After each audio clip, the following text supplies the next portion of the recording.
Tots els professors vinculats a un projecte teniu l'opció de fer arribar informacions als alumnes mitjançant el tauler. Cal que en el moment de crear el projecte, a l'apartat d'eines disponibles, activeu el tauler seleccionant el tic corresponent.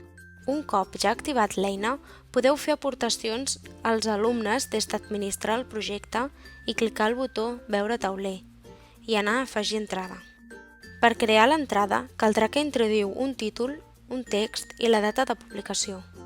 Teniu l'opció d'afegir una data final, moment a partir del qual la informació deixarà d'estar visible als alumnes. Haureu de marcar el tipus de contingut, arxiu permet pujar un fitxer, vincle ha de ser una direcció URL o text. A l'apartat Veure tauler quedarà recollit tot l'històric de les publicacions fetes que podeu editar de nou o eliminar. Els alumnes accediran a les informacions del tauler entrant al projecte i clicant el botó tauler.